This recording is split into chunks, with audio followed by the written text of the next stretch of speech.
Selamat pagi jemaat kasih dari Tuhan, selamat pagi juga bagi yang menonton via kanal YouTube. Saudara, pada pagi hari ini kita akan merenungkan sebuah topik yang berjudul masih relevankah pengakuan iman Kristen. Dan ayat firman Tuhan yang kita lihat adalah dari 1 Korintus 12 ayat 1 sampai 3. Izinkan juga saya sebelumnya menyampaikan salam damai sejahtera dari SDT Aletia Lawang, tempat saya mengajar. Kalau sudah mendapatkan, saya akan membacakan khususnya di ayat 2 dan ayat 3. Di situ dikatakan, kamu tahu bahwa pada waktu kamu masih belum mengenal Allah, kamu tanpa berpikir ditarik kepada berhala-berhala yang bisu. Karena itu aku mau meyakinkan kamu bahwa tidak ada seorang pun yang berkata-kata oleh Roh Allah dapat berkata, terkutuklah Yesus, dan tidak ada seorang pun yang dapat mengaku Yesus adalah Tuhan selain oleh Roh Kudus. Nah, saudara kasih Tuhan, kalau kita bicara soal iman, kita pasti tahu bahwa definisi iman itu misalnya ada di dalam Ibrani 11 ayat yang pertama, ya. Iman adalah dasar dari segala sesuatu yang kita harapkan dan bukti dari segala sesuatu yang tidak kita lihat. Nah, sebelum kita akan berbicara soal pengakuan iman Kristen itu sendiri, dari ayat-ayat yang kita baca ini saya ingin mengajak kita untuk memahami terlebih dahulu berkaitan dengan sumber, aspek dan dimensi dari iman itu sendiri. Ya, definisinya kita sudah tahu, tetapi dari ayat ini kita akan coba melihat terlebih dahulu sumber, aspek dan dimensi daripada iman Kristen itu sendiri. Kalau kita perhatikan di dalam ayat 1 Korintus 12 ayat 2 sampai 3 ini, maka kita bisa melihat dengan jelas bahwa dikatakan sumber daripada iman Kristen itu adalah Roh Kudus. Ya, dikatakan bahwa tidak seorang pun yang berkata-kata oleh Roh Allah, disebutkan kembali selain oleh Roh Kudus. Jadi kita ini bisa beriman kepada Tuhan itu semata-mata karena karya Roh Kudus. Nah, ini akan menolong kita untuk kita bisa mengerti mengapa ada orang-orang yang memang tidak percaya kepada Tuhan. Mengapa ada orang-orang yang tidak beriman kepada Kristus misalkan. Yaitu karena memang Roh Kudus apakah sudah berkarya ataupun belum berkarya, kita tidak bisa tahu. Apakah orang itu menguraskan hati, kita tidak bisa tahu. Tetapi kita bisa melihat dengan jelas bahwa kalaupun hari ini kita bisa percaya kepada Tuhan, itu bukan karena kita ini hebat, kita ini punya status, kita ini punya kedudukan, melainkan itu semata-mata karena anugerah Tuhan di dalam hidup kita, karena karya Roh Kudus. Sumber pada iman Kristen itu adalah Roh Kudus, bukan yang lain. Di samping itu kita juga bisa melihat di sini bahwa aspek iman itu meliputi akal kita, meliputi emosi kita. Kita perhatikan bagian ini mengatakan bahwa ada orang yang bisa mengutuk Yesus, ya, ketika mungkin lagi mangkel gitu, ya. Sehingga ketika ada orang bisa beriman kepada Tuhan dan tidak mengutuk Tuhan, melainkan juga mencintai Tuhan, iman itu memang mempunyai aspek emosi. Tetapi bukan hanya aspek emosi, melainkan juga aspek intelektual, kognitif. Kenapa? Karena bisa mengaku bahwa Yesus itu adalah Tuhan, itu karena memang menyadari, mengerti bahwa Yesus itu adalah Tuhan di dalam hidup kita. Nah, mengapa ini penting? Karena kalau kita tidak berhati-hati, seringkali kita beranggapan bahwa orang itu bisa percaya kepada Tuhan itu karena sekali lagi, ya, sumbernya itu adalah Roh Kudus. Itu seperti bayangannya kesurupan begitu, ya. Jadi orang-orang yang tidak ngerti apa-apa, orang-orang yang mengalami suatu ya yang luar biasa gitu, ya akhirnya percaya Tuhan. Bukan. Roh Kudus bisa memang menggunakan aspek emosi sebagai jalan masuk supaya orang itu bisa percaya kepada Tuhan. Ya, makanya kan seringkali KKR itu kan ketika mau tantangan, ya, siapa yang percaya kepada Tuhan Yesus itu kan diberikan lagu-lagu yang membangkitkan emosi. Ya, Roh Kudus memang bisa memakai itu, tetapi bukan karena emosi kita itu percaya kepada Tuhan, karena kembali lagi sumber pada iman itu adalah Roh Kudus itu sendiri. Tetapi karena memang aspek iman itu meliputi emosi, Roh Kudus bisa memang menggunakan itu. Tetapi juga iman juga meliputi aspek akal. Dan Roh Kudus bisa juga menggunakan itu, sehingga ketika orang itu, kita melihat banyak kesaksian-kesaksian, orang itu pertamanya menyangkal, tidak percaya itu, tidak mungkin itu Yesus itu adalah anak Allah. Tetapi kemudian ketika dia belajar, ketika dia menyelidiki, akhirnya dia bisa mengerti dan akhirnya dia bisa percaya. Roh Kudus bisa juga menggunakan akal kita untuk kita itu bisa mengenal Tuhan, percaya kepada Tuhan. Nah, dua aspek ini penting. Kenapa? Karena memang jangan sampai menjadi orang Kristen kita akhirnya hanya memilih satu dan membuang yang lain. Seakan-akan kita berkata bahwa saya ini percaya kepada Tuhan karena memang saya pas lagi seneng gitu ya. Akhirnya setelah tidak seneng lagi ya sudah, ngapain percaya sama Tuhan? Atau karena saya itu bisa mengerti Tuhan. Setelah kemudian kita tidak mengerti, ya buat apa saya percaya Tuhan? Ya apalagi dalam kondisi pandemi seperti ini mungkin ada banyak hal yang membuat hidup kita ini penuh dengan kesusahan. Akhirnya mempertanyakan iman kita. Apakah memang Tuhan itu sungguh-sungguh Tuhan dalam hidup kita? Nah, saudara kasih Tuhan, memang dua aspek ini penting supaya apa? Supaya jangan sampai akhirnya karena kita menjadi orang Kristen, kita ini tidak mau menggunakan akal kita, atau kita malah justru mengandalkan akal kita, ya, dua ekstrim itu. Menjadi orang Kristen yang cuma ikut-ikutan, ya, mau pakai akal, wis apa katanya pendetanya itu, apa katanya orang di luar sana sudah. Sehingga makanya banyak orang Kristen masih juga mudah tertipu oleh hoax-hoax yang ada. Atau kita menganggap bahwa kita bisa mengerti semua Tuhan terlebih dahulu, baru kemudian kita mau percaya, kita mengandalkan akal kita. Memang iman itu punya aspek akal, tetapi akal bukanlah sumber iman kita. Karena sekali lagi sumber iman Kristen adalah Roh Kudus. Ataupun juga kita jangan mengandalkan emosi kita. Seakan-akan menjadi orang Kristen itu harus senang terus. Tidak, saudara, orang Kristen itu bisa susah. Orang Kristen itu bisa bersedih, bisa bergumul sama Tuhan. Tapi bukan berarti ketika di dalam perjalanan iman kita mengalami masa-masa yang sulit, masa-masa kedukaan, itu artinya Tuhan tidak lagi bersama dengan kita. Karena sekali lagi, iman itu memang mempunyai aspek kognitif dan aspek afektif, aspek intelektual, akal dan aspek emosi, perasaan kita. Tetapi sumber pada iman itu adalah Tuhan sendiri, Roh Kudus sendiri. Kemudian dimensi daripada iman Kristen itu sendiri, kalau kita perhatikan di sini, ada yang dimensi bersifat pribadi, ya. Ketika kita berdoa secara pribadi kepada Tuhan, ya. Tetapi juga ada yang bersifat publik di depan umum. Dan ayat yang kita baca ini adalah menekankan kepada aspek dimensi iman yang bersifat publik yang di depan umum. Makanya dikatakan apa?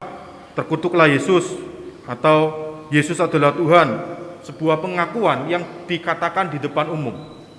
Karena ini bicara soal konteks pada ayat ini bicara soal karunia-karunia roh, karunia-karunia yang digunakan di dalam komunitas, di publik, itu semua orang itu percaya khususnya. Nah, ketika kita bicara soal pengakuan iman Kristen, itu adalah bicara soal iman yang dinyatakan di depan umum, di depan publik. Karena ini memang bagian di dalam kehidupan orang Kristen. Karena pada satu saat kita pasti akan ditanya, mengapa kamu kok jadi orang Kristen? Apakah oleh teman kita, apakah oleh saudara kita yang bukan Kristen, ataukah oleh teman-teman kita di tempat kerja, ataukah dimanapun gitu ya. Kita pasti akan ditanya dan kita perlu untuk mengakui itu.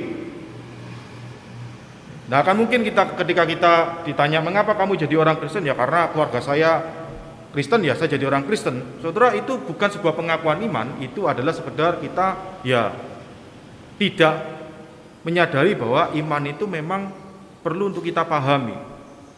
Kalau kita cuma ikut-ikutan, ya kita bisa jadi namanya orang Kristen KTP saja. Mengapa dimensi publik ini penting? Untuk mengingatkan kepada orang-orang Kristen bahwa menjadi orang Kristen itu artinya kita belajar juga untuk bisa mempertanggungjawabkan iman kita. Makanya dalam surah 1 Petrus dikatakan bukan, siap sedialah segala waktu untuk mempertanggungjawabkan iman kamu. Nah, sehingga kalau kita mau bertanya, sebetulnya berkaitan dengan dimensi publik daripada iman Kristen sendiri, apa itu confessions, ya, confess, mengaku, pengakuan, atau pengakuan iman itu sendiri. Saudara, sebetulnya seperti dikatakan oleh seorang teolog ini ya, mengaku iman kita itu bukan artinya kita ini berpikir tidak secara teologis. Bukan, saudara. Karena sekali lagi ini bicara soal dimensi iman Kristen, bukan aspek iman Kristen. Kalau aspek iman Kristen memang kita ada aspek intelektual, kita perlu memikirkan, kita perlu mengerti iman kita. Ada juga aspek emosionalnya tadi, bahwa kita memang perlu untuk bersuka cita karena kita percaya sama Tuhan. Jangan sampai menjadi orang Kristen itu tiap hari kerjanya itu susah terus ya, katanya percaya Tuhan tapi tidak ada sukacita dalam hidupnya. Konfesi atau pengakuan itu adalah seperti dikatakan di sini kita itu mengkarnavalkan Injil ya. Jadi kalau misalkan 17 Agustusan sebelum pandemi itu kan ada karnaval gitu ya toh. Itu tujuannya karnaval itu apa? Pamer ya toh. Wah, ini ada yang buat ini ya toh, supaya orang bisa lihat perayaan, merayakan begitu. Nah, sehingga sebetulnya ketika kita bicara soal pengakuan iman Kristen itu adalah sesuatu yang dinyatakan, yang dipamerkan, yang ditunjukkan secara umum. Bukan sekedar kita ini di kamar begitu ya, kemudian kita mengakui iman kita kepada Tuhan begitu ya. Memang lagi ada dimensi personalnya, tetapi juga iman Kristen meliputi juga dimensi publiknya. Bahwa ada masanya kita ini memang perlu untuk menyatakan iman kita, mengakui iman kita secara publik. Apalagi kita hidup di dalam konteks masyarakat yang pluralis, berbagai macam agama. Mau tidak mau kita pasti akan ditanya. Pada satu sisi kita perlu untuk menjelaskan iman kita itu secara publik. Kecuali kalau kita memang ya tinggal di sebuah komunitas yang ya semuanya itu orang Kristen ya. Kita mungkin sadar kita ya tidak diminta untuk mengakui iman kita. Nah, sehingga karena ada dimensi publik daripada iman itu sendiri yang mau tidak mau harus kita hidupi ya, karena manusia itu adalah makhluk sosial, berelasi dengan yang lain-lain, apalagi yang berbeda dengan kita. Sehingga pertanyaan lebih lanjut adalah mengapa kita itu perlu untuk berkonfesi kalau begitu? Mengapa kita itu perlu untuk mengakui iman kita? Setidaknya ada 3 alasan yang bisa saya berikan. Yang pertama adalah ya semua gereja itu dituntut untuk berkonfesi. Kemudian semua gereja sadar atau tidak sadar itu berkonfesi. Dan yang terakhir, ya berkonfesi itu sendiri adalah praktek sesuai Alkitab. Itu ada contoh-contohnya di dalam Alkitab. Kalau Alkitab itu tidak melarang kita untuk mengakui iman kita secara publik, kenapa kita sekarang ini kok melarang? Itu kan menjadi pertanyaan yang perlu untuk kita jawab. Nah, yang pertama saudara, semua gereja itu dituntut untuk berkonfesi. 1 Timotius 4:16 berkata, awasilah dirimu sendiri dan awasilah ajaranmu. Bertekunlah dalam semuanya itu, karena dengan berbuat demikian engkau akan menyelamatkan dirimu sendiri dan semua orang yang mendengar engkau. Perhatikan ya, dimensi iman yang bersifat pribadi, awasilah dirimu sendiri. Ya. Kamu ini sungguh-sungguh percaya enggak sama Tuhan, atau cuma ngaku-ngaku tok, ikut-ikutan tok, atau emosional aja, atau apa begitu ya. Dimensi personal. Tetapi juga dikatakan awasilah ajaranmu. Dimensi publik pada iman Kristen, kita mengajarkan apa itu iman Kristen di depan umum. Bertekunlah dalam semuanya itu, karena dengan berbuat demikian engkau akan menyelamatkan dirimu dan semua orang yang mendengar engkau. Saudara, dari ayat ini kalau kita perhatikan ya, sebetulnya saya juga mengutip ini seorang teolog yang lain ya, dikatakan bahwa pertanyaannya itu bukan kita ini mempertentangkan antara yang namanya firman Tuhan dan pengakuan iman, konfesi. Ya, seringkali kan anggapannya adalah yang penting adalah firman Tuhan. Jadi nggak perlu itu pengakuan iman. Seakan-akan dipertentangkan bahwa pengakuan iman itu adalah sesuatu yang tidak penting. Lebih penting adalah Alkitabnya, firman Tuhannya. Sebetulnya pertanyaannya bukan di sananya, saudara. Itu sebetulnya adalah jebakan Batman sebetulnya. Sebetulnya lebih kepada bicara soal mempertentangkan antara dimensi iman yang bersifat privat, ya personal, dengan dimensi iman yang bersifat publik itu tadi. Sesuatu yang sebetulnya tidak perlu dipertentangkan, itu akhirnya dipertentangkan. Karena dikatakan dengan jelas bahwa pengakuan iman yang bersifat publik, itu artinya apa, saudara? Ya, semua orang Kristen ketika mendengarkan itu, dan kalau tidak ada yang protes ya artinya setuju. Sedangkan kalau kita mempertentangkan itu dengan sifatnya personal, itu malah kita sebenarnya mencari masalah yang sebetulnya tidak ada. Karena ketika katakanlah kita di dalam kehidupan pribadi kita di kamar, katakanlah begitu ya, katakanlah kita ini percaya kepada Tuhan bukan karena KKR ya, tetapi setelah kita bergumul bersama dengan Tuhan sendiri, akhirnya Tuhan membuka hati kita, ya, Roh Kudus bekerja, akhirnya di kamar, katakanlah misalkan saya berlutut, saya berdoa, Tuhan Yesus, saya mau percaya, saya terima Engkau sebagai Tuhan dan Juru Selamat. Itu adalah dimensi personal pada iman.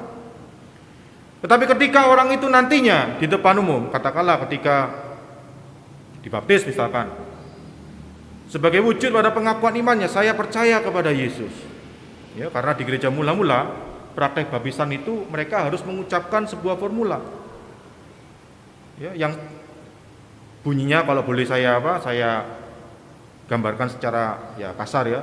Mereka itu akan berkata demikian yang mau dibaptis itu ya.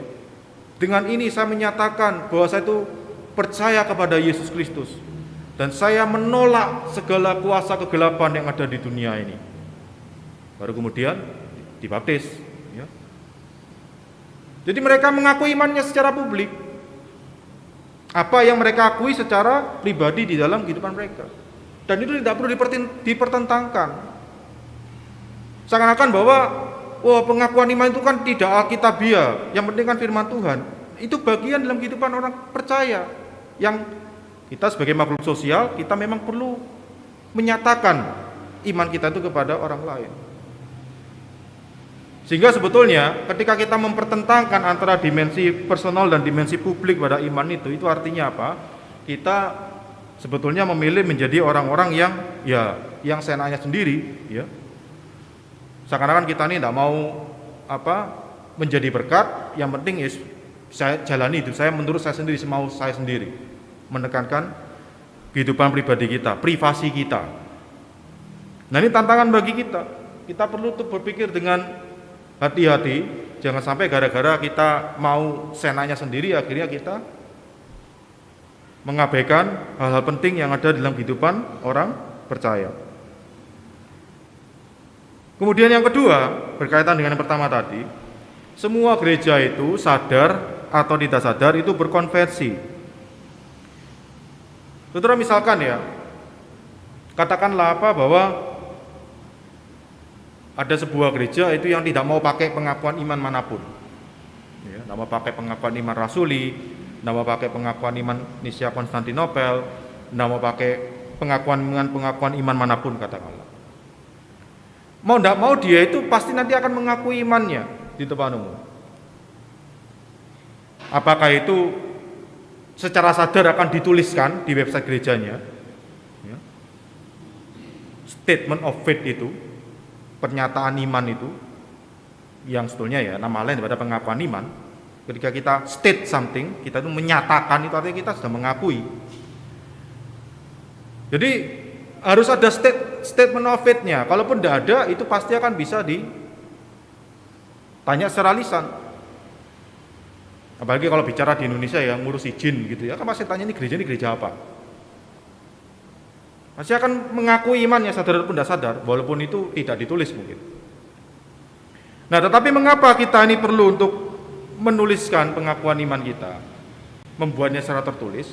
Karena supaya semua orang itu bisa melihat, bisa mencoba untuk menganalisa. Karena sekali lagi, balik lagi ya, aspek iman Kristen itu juga menyangkut akal kita. Kita ini menjadi orang Kristen bukan seperti orang yang kesurupan, ya, tidak bisa pakai akal kita. Atau seperti orang yang kena gendam begitu ya, yang kenapa kau bisa percaya Tuhan Yesus? Iya, enggak tahu ya. Moro-moro saya percaya sama Tuhan pokoknya. Ya seperti kena hipnotis begitu. Tidak, Saudara. Sehingga mengapa gereja itu perlu untuk menyatakan imannya itu secara eksplisit supaya orang itu bisa melihat bahwa kita ini adalah orang percaya kepada Tuhan, dan di sisi lain supaya orang itu bisa mengkritik, mengevaluasi. Karena sekali lagi iman Kristen itu bukan iman yang tidak boleh dikritik, Saudara. Kalau memang ada sesuatu yang keliru di dalam pengakuan iman kita, itu kita bisa mengevaluasinya.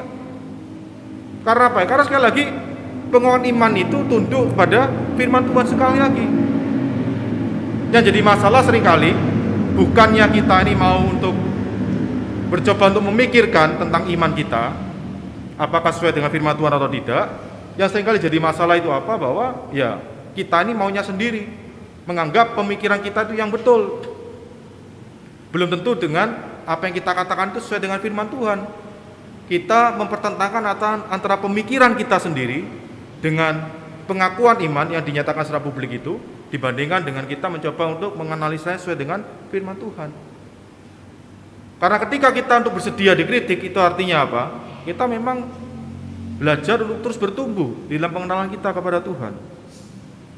Pengakuan iman itu memang bukan firman Tuhan, tetapi bukan berarti artinya kita menganggap bahwa dengan diri kita sendiri kita itu bisa mengerti firman Tuhan.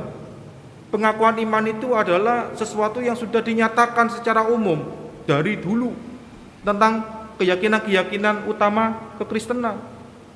Kalau kita memang tidak mau pakai itu, ya silakan, tidak apa-apa. Tetapi mau tidak mau saudara harus buat sendiri. Dan ketika kita buat sendiri, pertanyaan adalah apakah itu nanti akan kita bersedia juga untuk dievaluasi.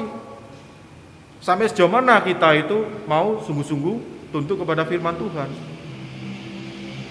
Kalau tidak hati-hati yang seringkali terjadi ya belum sudah saling mempertentangkan satu dengan yang lain. Karena sekali lagi semua gereja itu sadar atau tidak sadar itu pasti berkonfesi. Pasti harus membuat statement of faith-nya. Pasti harus menyatakan pengakuan imannya. Apakah itu nantinya dibuat secara eksplisit tertulis ataukah hanya secara lisan. Saudara kasih Tuhan, menjadi orang Kristen itu adalah kita dididik, dilatih untuk bisa mempertanggungjawabkan iman kita. Jangan karena kita sudah mengidolakan seorang hamba Tuhan, akhirnya kita beranggapan apapun yang dikatakan oleh hamba Tuhan itu pasti betul. Belum tentu, saudara. Jangan sampai gara-gara ya karena kita sudah seneng ya sama seseorang, maka kita percaya bahwa ya semua yang dikatakan itu pasti betul. Belum tentu. Ini tantangan bagi kita. Dan yang terakhir, berkonfesi itu adalah ya contoh-contohnya itu ada dalam Alkitab. Ya di Perjanjian Lama misalkan di Ulangan 6 di situ dikatakan dengan jelas Tuhan mengatakan kepada Israel supaya mereka mengaku iman mereka, ya, dengan ungkapan Shema itu ya, Shema Israel ya, dengarlah Israel, Tuhan Allah itu, Tuhan Allah kita itu Esa. Kemudian di Perjanjian Baru sendiri di Matius 16, 15 sampai 18 catatkan tentang contoh jelas daripada sebuah pengakuan iman. Dan di gereja perdana atau gereja mula-mula 1 Korintus 15 bicara soal kebangkitan Yesus, itu diakui oleh orang-orang Kristen di depan publik. Efesus 4 ayat 4 sampai 6 dan 1 Timotius 3 16. Ini adalah praktek-praktek yang ada dalam Alkitab yang menggambarkan dimensi publik daripada iman Kristen itu sendiri. Kita memang bisa beranggapan bahwa wah saya akan dengan apa sendiri aja sudah, saya tidak mau ikut-ikut yang lain. Saudara, sekali lagi iman Kristen itu adalah bukan hanya bersifat personal, tapi juga bersifat komunitas. Makanya kita ada kumpulan orang-orang percaya, ada yang namanya gereja. Karena sejak awal memang kekristenan itu bukan bersifat individu, bukan individualis.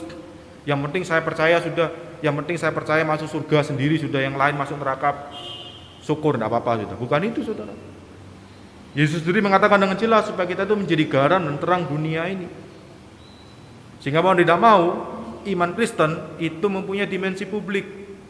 Bagaimana kita ini bisa menjadi garam dan terang dunia ini kalau kita itu tidak bersedia untuk mengakui iman kita itu secara publik.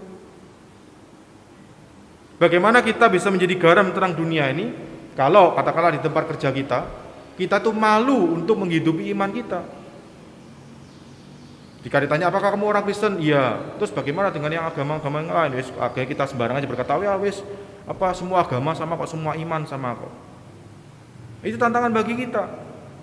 Karena kita akan ya yang penting wis saya masuk surga sudah, cukup sudah. Iman Kristen bukan hanya soal pribadi kita, saudara, melainkan juga soal kehidupan kita mengikut Tuhan di dunia ini menjadi garam dan terang dunia. Sehingga kembali pertanyaannya saudara, masih relevankah pengakuan iman Kristen itu? Saudara, semua orang Kristen itu harus mengakui imannya. Sehingga bicara soal masih relevankah pengakuan iman Kristen, ya pasti relevan. Cuma pertanyaannya adalah, apakah kita bersedia ya, untuk mengakui iman kita? Apakah kita bersedia untuk mempertanggungjawabkan iman kita? Dan ketika kita mempertanggungjawabkan iman kita, apakah kita memilih menggunakan akal kita sendiri dan kemudian bersedia untuk dievaluasi?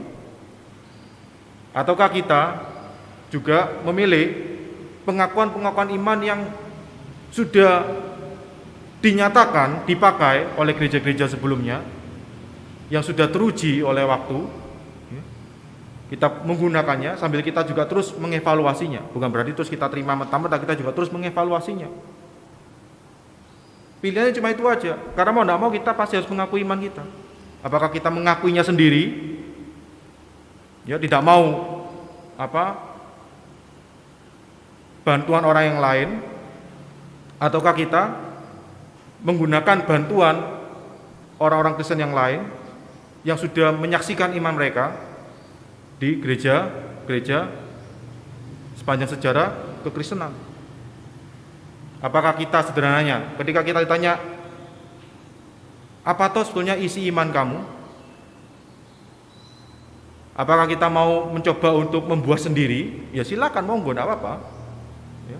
Ataukah kita mau menggunakan apa yang sudah digunakan oleh gereja-gereja dengan bantuan yang saudara-saudara kita, orang-orang Kristen yang sudah mendahului kita itu tadi. Misalkan, apa tuh isi iman kamu? Kita menggunakan pengakuan iman rasuli. Tetap saudara, dua-duanya itu, apakah kita sendiri mau menggunakan buatan kita sendiri, mau tidak mau kita harus buat. Kalau kita tidak mau pakai yang sudah ada, ataukah kita pakai yang sudah ada. Dan semua itu nanti tetap akan dievaluasi tunduk kepada firman Tuhan. Sehingga masih relevankah pengakuan iman Kristen? Ya tetap pasti relevan. Pertanyaan adalah, bersediakah kita untuk mempertanggungjawabkan iman kita itu dengan sebaik-baiknya? Karena khawatirnya saya, ketika kita menganggap bahwa saya tidak perlu pakai pengakuan iman Kristen yang sudah ada, khawatirnya saya bisa salah sekali lagi ya, itu adalah menunjukkan kesombongan kita. Ya, saya bisa dengan akal saya sendiri ya untuk menyatakan iman saya, dan itu pasti lebih baik daripada pengakuan-pengakuan iman yang sudah ada, yang sudah dipakai oleh gereja-gereja di sepanjang sejarah kekristenan. Kiranya Tuhan menolong kita supaya kita dari hari ke hari dikuatkan oleh Tuhan, dimampukan oleh Tuhan untuk mempertanggungjawabkan iman kita. Karena jangan sampai akhirnya kita menjadi orang Kristen yang ya sekedar ikut-ikutan, orang Kristen yang emosional, atau orang-orang Kristen yang mengandalkan akal. Melainkan kita mengandalkan Tuhan. Dan kiranya Tuhan memakai kita menjadi berkat. Mari kita berdoa. Tuhan, terima kasih kalau hari ini kami bisa mengaku bahwa Engkau adalah Tuhan dan Juru Selamat kami, ya Tuhan Yesus. Itu semua adalah karena karya Roh Kudus dalam hidup kami, bukan karena kehebatan kami. Dan karena itu tolong Tuhan supaya ketika kami dimintai pertanggungjawaban tentang iman kami mohon Roh Kudus memberikan kami hikmat supaya kami bisa menjelaskan dengan sebaik-baiknya. Terlebih Engkau sudah menyediakan melalui gereja-gerejamu pengakuan-pengakuan iman yang menolong kami untuk kami boleh semakin mengerti, memahami, dan bisa mempertanggungjawabkan iman kami dengan sebaik-baiknya. Tuhan, mampukan kami, berikan kami kerendahan hati untuk mau belajar dan bersandar kepadamu. Inilah doa kami di dalam nama Tuhan Yesus. Amin. Terima kasih, Tuhan Yesus memberkati.